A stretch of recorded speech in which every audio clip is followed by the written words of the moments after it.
saya punya problem. Lalu beliau mengatakan, sedekah aja, sedekah aja, sedekah aja.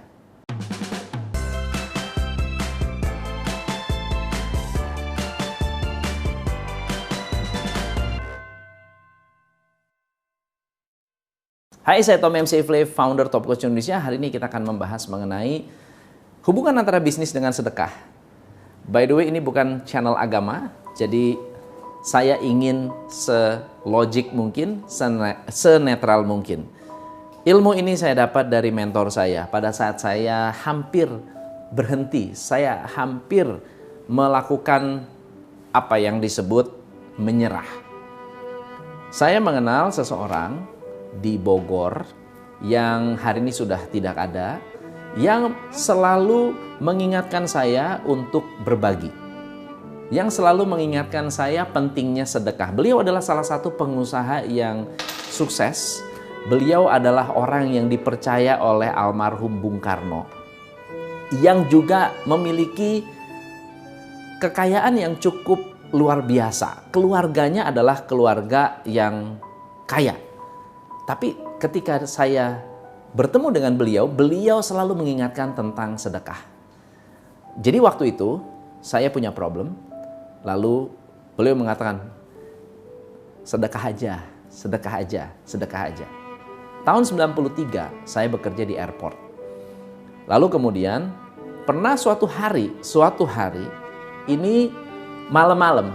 Jadi dari Bogor saya mau naik bus pergi ke Cengkareng, tidak ada bus. Nggak ada bus. Oke? Intinya kalau saya bisa nyampe Jakarta aja, sampai Jakarta pasti bisa banyak banyak transport untuk pergi ke Cengkareng, ke airport. Jam 9 posisinya, lalu kemudian saya ada di terminal bus Bogor. Bus kosong, yang ke Kampung Rambutan pun nggak ada, entah kenapa. Lalu kemudian saya telepon mentor saya ini. Saya bilang, aduh, saya panggilnya Mas. Mas, saya lagi ada di Jakarta, saya lagi ada di terminal Bogor. Ada teman atau ada siapa nggak yang bisa bantu saya mau pergi ke Jakarta? Dia bilang, waduh, kalau jam segini udah nggak bisa. Dia bilang, udah nggak ada, karena beliau punya supir udah pulang. Lalu kemudian saya tanya, waduh, gimana ya? Dia tanya gini, kamu punya uang berapa di kantong, di dompet ada duit berapa? Saya ada 200.000. Dia bilang, sedekahin aja. Saya bilang, nggak ada hubungan amat sih. Saya mau pergi ke airport, saya mau berangkat ke airport, nggak ada bus. Waktu itu Damri nggak begitu populer. Saya nggak ada bus dan suruh sedekahin. Ah, udah nurut aja. Saya sedekahin. Ini true story, tapi nggak 100%. Saya sedekahin 100.000. Waktu itu 100.000 besar sekali. Jadi dia bilang ini, udah lu cari orang buta, cari anak terlantar, carilah, pecah-pecah tuh duitnya, sedekahin aja. Saya bilang ini bener-bener nggak masuk akal. Lalu kemudian saya ikutin lah, iseng-iseng. Namanya anak muda, waktu itu masih muda banget. Saya ikutin. Terus saya duduk di terminal, saya diem. Setengah jam, 45 menit, nggak ada kabar. Jam 10, ada anak kecil datang ke saya. Om mau kemana om? Saya bilang, saya mau ke Jakarta. Om, di sana, jadi ada satu mobil, Kijang, hijau, mobil kayak mobil tentara. Lalu dia bilang, om, di sana ada om-om mau pergi ke pasar Senen, nggak punya ide, nggak tahu jalan. Om bisa tolong nggak? Om bisa bantu nggak? Saya bilang, ya udah bisa, saya datengin. Saya datengin. Pak, gimana Pak? Bisa saya bantu Pak? Iya dek, saya mau pergi ke pasar Senen, mau jemput orang di Senen. Bisa nggak tolongin saya? Ada nggak yang tahu jalan? Saya bilang, saya tahu jalan. Saya ngekos di Cempaka Putih. Adik bisa nggak temenin saya? Boleh Pak, saya anterin ke pasar Senen. Habis itu saya bisa naik transport kantor. yang janjian di pasar Senen. Dan yang menarik adalah itu adalah sebuah coincidence, kebetulan, yang mungkin hanya dalam waktu 45 menit sudah ada hasil. Bukan berarti kita harus sedekah lalu minta dapat hasil, tetapi apakah itu ada hubungan dengan sedekah atau tidak, saya bahas dengan si Mas ini nih. Udah tua umurnya, waktu itu umurnya udah hampir 70 tahun, tapi maunya dipanggilnya Mas. Saya bilang, Mas, kemarin gimana ya? Wah, aku luar biasa loh. Saya bilang, saya begini-begini, saya ceritain. Dia cerita begini, Tom, saya ini orang bisnis. Orang bisnis itu cuma butuh 3. Kamu mau bisnis sukses, kebutuhan kita cuma 3. Nomor 1, ketenangan. Nomor 2, dukungan. Nomor 3, keajaiban. Kamu dapat 3, bisnismu sukses.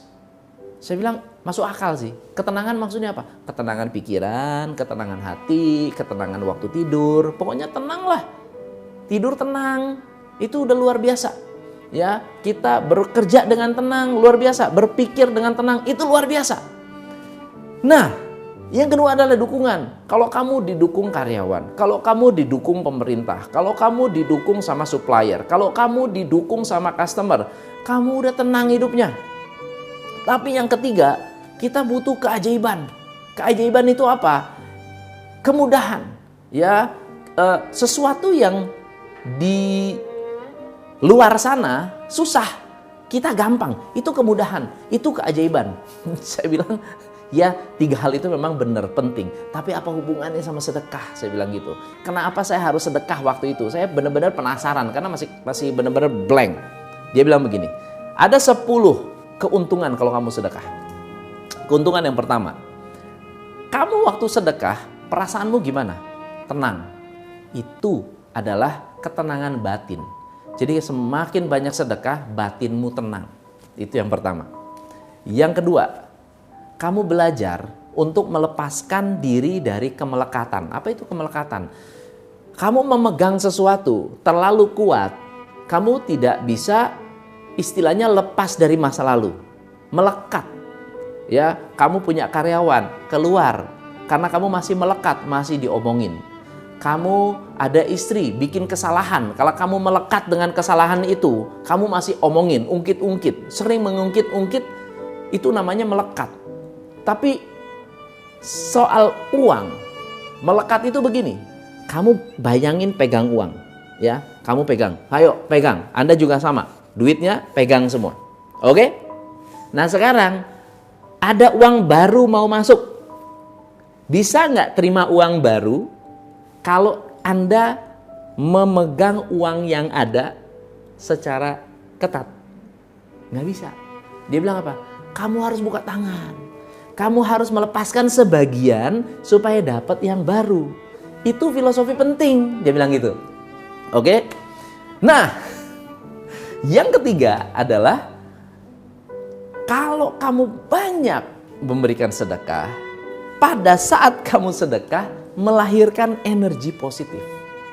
Jadi ternyata makin banyak sedekah, makin berenergi, dan energi ini penting buat kita dalam berbisnis. Ya. Yang keempat adalah bersedekah itu melatih keyakinan. Apa maksudnya? Kamu waktu melepaskan 100.000, kamu nggak berani. Melepaskan 200.000, kamu nggak berani. Gimana kamu mau berbisnis seperti saya yang harus melepaskan 1, 2, 3 miliar untuk investasi? Kamu 100.000 aja nggak berani investasi. Gimana kamu mau invest 100 miliar? Gimana mau invest 1 triliun? 100.000 pun kamu nggak berani. Dan yang pertama itu. Yang kedua, kamu sebetulnya menguji keyakinan kamu sendiri. Bahwa kamu keluar 100.000, kamu akan dibalikin lebih daripada itu. Itu keyakinan. Dan bisnis butuh keyakinan. Saya bilang, nggak kepikiran, masuk akal. Lalu kemudian yang kelima, kamu sedekah, kamu hidup tenang, kamu berenergi, kamu dapat imbalan lebih dari uang. Buktinya apa? Kamu akan lebih sehat. Kamu dapat keselamatan, kamu dapat ketenangan batin. Itu lebih mahal dari uang. Karena bisa jadi ketika Anda bersedekah, ya, tenangan batin kita melepaskan membuat diri kita lebih nyaman, mau ikhlas nggak ikhlas, itu istilahnya membuang energi negatif. Nah, kalau kita buang energi negatif, kita menjadi lebih sehat. Kesehatan itu saja sudah lebih mahal dari uang. Itu sudah imbalan atas dasar sedekah. Dia mengatakan begitu. Saya bilang masuk akal. Masuk akal. Yang keenam, sedekah itu melatih keikhlasan. Jadi latihan. Saya ikhlas 100.000, besok-besok ikhlas 200.000, besok-besok ikhlas sekian. Melatih keikhlasan. Kadang-kadang kita kerja itu harus ikhlas. Kita bisnis harus ikhlas. Kita bangun karyawan harus ikhlas. Kita ngelatih karyawan harus ikhlas. Sedekah itu anggap kita melatih keikhlasan. Yang ketujuh ini adalah yang cukup berkaitan dengan bisnis. Makin banyak sedekah, kamu makin banyak dapat dukungan. Kamu bersedekah kepada karyawan, kamu didukung sama karyawan. Kamu sedekah sama orang tua, kamu dapat dukungan dari orang tua. Kamu sedekah sama fakir miskin, kamu dapat doa dari fakir miskin. Kamu sedekah sama orang miskin, sedekah dengan yatim, sedekah dengan orang yang nggak mampu, ya kamu dapat dukungan dan doa dari mereka walaupun tidak terucap. Itu semua adalah sebuah dukungan. Dalam bisnis kita butuh 3. Ketenangan, dukungan, keajaiban. Yang kedelapan, kamu sedekah. Orang yang nerima sedekah itu belajar. Belajar apa? Belajar untuk nggak pelit. Kamu sedekah mengajarkan orang untuk tidak pelit. Dan yang menarik, kamu lihat semua orang kaya. Orang-orang kaya di luar sana, orang kaya di dunia, mereka adalah orang-orang yang rajin sedekah. Itu bukan kebetulan. Kenapa? Karena mereka tahu rahasia-rahasianya. Yang kesembilan, dia bilang begini, sering sedekah, sering dapat kejutan. Kalau kamu mau dapat kejutan, sering-sering mengejutkan orang. Saya bilang gimana caranya? Kalau kamu parkir bayar berapa? 2.000, kasih 20.000. Yang parkir dapat kejutan, suatu hari kamu juga sering-sering dapat kejutan. Kalau kamu bisa kasih 50.000, kasih 50.000. Nggak ada salahnya memberikan orang sebuah kejutan positif. Ya, shock very very happy. Ya, shock very very happy. Itu bagus banget. Nggak apa-apa. Ini yang ke-10 ini yang paling saya suka. Dia bilang, kalau kamu sedekah, kamu nggak pernah miskin. Kenapa? Nggak punya uang pun kamu sedekah, kamu lebih kaya daripada orang yang pelit. Kamu lebih kaya dari orang yang nggak bersedekah. Saya bilang, masuk akal. Dan semua hal ini sebetulnya adalah keajaiban. Saya mau tanya, kamu bisnis, kamu kerja, waktu itu saya di travel. Kamu di travel. Menurut kamu, customer yang datang, yang dadak-dadakan datang ke tempat kamu, beli tiket, itu atas dasar apa? Promosi? Iya. Tapi mungkin nggak orang promosi nggak efektif? Ya mungkin. Mungkin nggak orang promosi tetap nggak suka? Ya mungkin. Jadi orang yang datang sebetulnya adalah keajaiban. Semua konsumen yang datang adalah keajaiban. Semua tim yang mau kerja sama kita adalah keajaiban. Kita bisa buka bisnis adalah keajaiban. Karena kalau dipikir-pikir, itu satu hal yang susah. Satu hal yang mustahil. Kalau nggak percaya, kalau kamu benar-benar pikir itu bukan keajaiban, kamu datang ke pinggir jalan, orang yang nggak punya pekerjaan, kamu bilang, kamu mau nggak bekerja? Suruh mereka datang ke tempat kita. Kita gaji.